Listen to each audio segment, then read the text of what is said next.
Hello अस्सलाम वालेकुम। आज नेक्स्ट जो है हमने बायो का रिकम्बिनेंट डीएनए की एक्सप्रेशन के हवाले से पढ़ना है।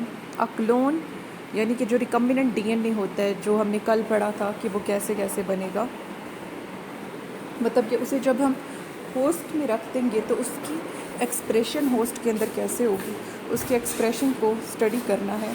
Clone can be a large number of molecule और सेल्स। अब मतलब जो क्लोन बनाते हैं ना, एक सेल जैसा दूसरा सेल हम बनाते हैं, किसी चीज़ जैसी दूसरी चीज़, तो वो कह रही है कि वो मॉलिक्यूल्स भी हो सकते हैं और सेल्स भी हो सकती हैं। ठीक है, मिसाल के तौर पर आप बैक्टीरिया की क्लोनिंग करते हैं या फिर जानदार जो कि ओरिजिनल स्पेसिमेन से जो है मिलते हैं। और जो हमारे पास 23.3 फिग है, ठीक है, ये तो हम एंड पर देखेंगे। ठीक है, मतलब ये हमें क्या बताती है, ये प्लाज्मिड और वायरस का इस्तेमाल बता रही है जीन की क्लोनिंग करने के लिए। जो बैक्टीरिया के सेल्स होते हैं ना, ठीक है, वो रिकम्बिनेंट प्लाज्मिड को ले लेंगे। बैक्टीरिया के सेल कौन से प्लाज्मिड को? रिकम्बिनेंट प्लाज्मिड को, जिस प्लाज्मिड के अंदर बाहर का कोई जीन पड़ा होगा। ठीक है, बैक्टीरिया के सेल उसे ले लेंगे और ख़ास तौर पर उसे तब वो ले लेंगे आसानी से अगर उन्हें जो है कैल्शियम क्लोराइड के साथ ट्रीट किया गया होगा उन्हें परमिएबल बनाने के लिए। परमिएबल उसे कहते हैं जिसमें से कोई चीज़ पास कर सके।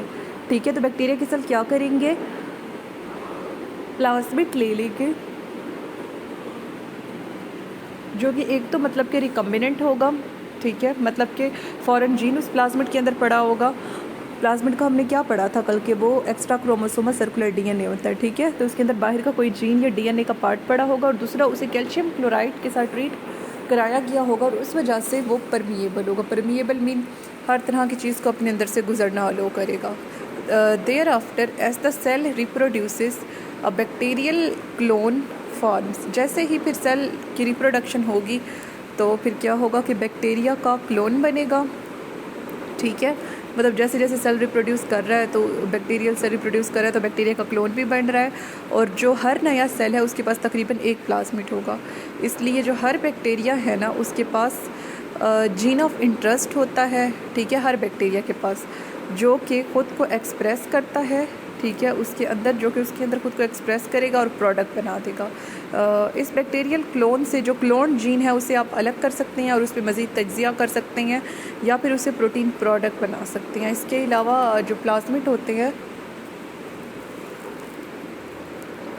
जो बैक्टीरियल उनमें जो मतलब कि बैक्टीरियल वायरसेस का जो डीएनए होता है प्लाज्मिड के अलावा, मिसाल के तौर पर लैम्ब्डा फेज जो होती है, ठीक है, यानी कि वो बैक्टीरिया पे अटैक करने वाले वायरसेस का डीएनए जिसके अंदर लैम्ब्डा फेज आ जाती है, वो क्या करते हैं, उन्हें भी आप वेक्टर के तौर पर इस्तेमाल कर सकते हैं। अब ये एमसीक्यू आ सकता है कि किसी आप एस फैक्टर, किस बैक्टीरियल वायरस को आप एस फैक्टर यूज़ कर सकते हो, तो आप लैम्ब्डा फेज को यूज़ कर सकते हैं। ठीक है, और after lambda phage attach to a host bacterium recombinant DNA is released from the virus. और जब लैम्ब्डा फेज अटैच हो जाएगी होस्ट के साथ, होस्ट जो उसका बैक्टीरिया है उसके साथ अटैच हो जाएगा, तो उस वायरस से जो रिकम्बिनेंट डीएनए होगा वो खारिज हो जाएगा। ठीक है, और वो खारिज होने के बाद नए बैक्टीरियम में दाखिल हो जाएगा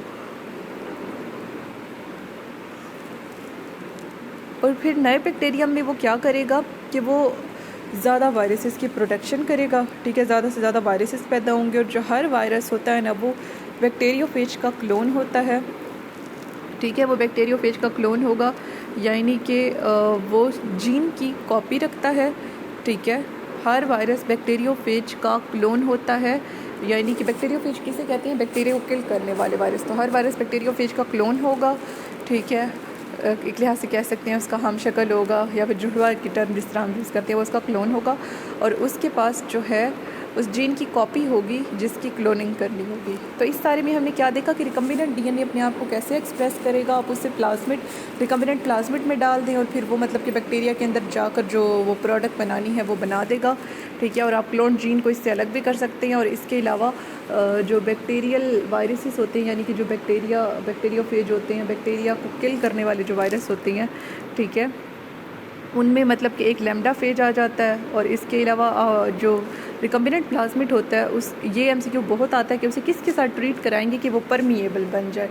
ठीक है, तो उससे वो नीचे बहुत सारे कंपाउंड के नाम दे देंगे, कैल्शियम कार्बोनेट, सिलिकॉन कार्बोनेट, ठीक है। तो आपने किसे टिक करना है, आपने कैल्शियम क्लोराइड को टिक करना है। तो ये सारा हमने देखा रिकम्बिनेंट डीएनए का एक्सप्रेशन।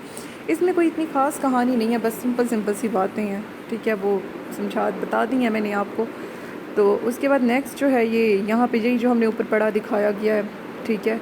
मतलब एक उससे आपने प्लाज्मिड ले लिया, फिर दूसरे उससे आपने फॉरेन जीन ले लिया, जो आपने प्रोडक्ट जैसी बनानी है उन दोनों को जोड़ दिया, फिर उनकी रेप्लिकेशन हुई, ठीक है। और फिर उनके साइटोप्लाज्म डिवाइड किया, वो 2 हो गए, ठीक है। और उसके बाद नेक्स्ट जो है वायरस का दिखाया गया कि वायरस से जीनोम लेके आप वायरल जो डीएनए है उसे बाहर निकाल रहे हैं, उसका दरमियान से पीस अलग करके जो डिज़ायर्ड जीन है उसके अंदर डाल रहे हैं। फिर जब वो फिक्स हो गया तो उसकी कॉपी बनी, फिर उसके बाद उसके साइटोप्लाज्म ने डिवाइड किया, उसकी मेम्ब्रेन रप्चर हो गई और बहुत सारे रिकम्बिनेंट डीएनएस जो हैं वो बाहर आ गए। उसके बाद नेक्स्ट है हमारे पास genomic library. Genome is a full set of genes of an individual. अच्छा, ये भी बहुत एमसीक्यू में पूछा जाता है कि जो हमारे पास एक इंडिविजुअल, एक बंदा जो होता है उसके अंदर जो जीन्स होते हैं उसका जो पूरा सेट होगा उसे क्या कहेंगे। उसे मतलब कि आया आप जीनोम कहेंगे, डीएनए कहेंगे, क्रोमोसोम कहेंगे। तो एक बंदे के सारे जीन्स का सेट जीनोम कहलाता है, ठीक है। और जो जीनोमिक लाइब्रेरी होती है ना, ये कलेक्शन होती है बैक्टीरिया या फिर बैक्टीरियोफेज क्लोन की। बैक्टीरियोफेज क्या होता है, बैक्टीरिया को किल करने वाले वायरस होते हैं, फेज वायरस को कहते हैं। तो बैक्टीरिया को किल करने वाले जो वायरस होते हैं ये उसका ग्रुप होता है, और हर क्लोन जो है उसके पास एक ख़ास टुकड़ा होगा डीएनए का सोर्स सेल से। जीनोमिक लाइब्रेरी बनाने के लिए एक जानदार का जो डीएनए है, ठीक है, उसे आप छोटे पीसेस में काटते हैं, और जो पीसेस हैं डीएनए को छोटे पीसेस में काट दिया, फिर उन्हें आप वेक्टर में रखें, ठीक है। और जिसे फिर होस्ट का बैक्टीरिया ले लेगा।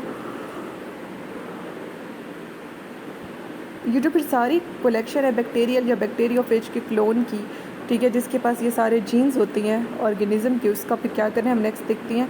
एक ख़ास किस्म का प्रोब कहते हैं खोजी को, ठीक है, जो मतलब खोज लगाता है, पता लगाता है किसी चीज़ का। तो एक ख़ास तौर पे सुराख लगाने वाली चीज़ है, उसे आप इस्तेमाल कर सकते हैं जेनेटिक लाइब्रेरी को सर्च करने के लिए। मतलब जेनेटिक लाइब्रेरी किसी ख़ास जीन की उसका पता लगाने के लिए। और जो प्रोब होता है ना, अब ये आ सकता है एमसीक्यू में कि वो क्या होता है, तो वो सिंगल स्ट्रैंड न्यूक्लियोटाइड का सीक्वेंस होता है, ठीक है, जो कि हाइब्रिडाइज करता है, यानी कि जुड़ा हुआ होता है किसी खास डीएनए के पीस के साथ। तो ये एमसीक्यू जब आए या फिर शॉर्ट क्वेश्चन आए कि प्रोब क्या है, तो आप कहेंगे कि ये सिंगल स्ट्रैंडेड न्यूक्लियोटाइड का सीक्वेंस है जो कि किसके साथ जुड़ा हुआ होता है, एक ख़ास डीएनए के पीस के साथ जुड़ा हुआ होगा। और जो लोकेशन होती है प्रोब की, उसका आप तभी पता लगा सकते हैं अगर वो जो प्रोब है वो रेडियो एक्टिव है या फ्लोरेसेंस है, ठीक है। मतलब अगर रेडियो एक्टिव होगा तो कोई मशीन आप ऊपर रखेंगे, आपको उसकी रेज इमिट हो रही होंगी तो आपको पता चल जाएगा ये यहाँ पड़ा है, ठीक है। या फिर उसे फ्लोरिसेंट यानी कि चमकीला होना चाहिए, ठीक है, मतलब उसमें से रोशनी निकलती हो तभी पता चलेगा, ऐसे आपको नहीं पता चलेगा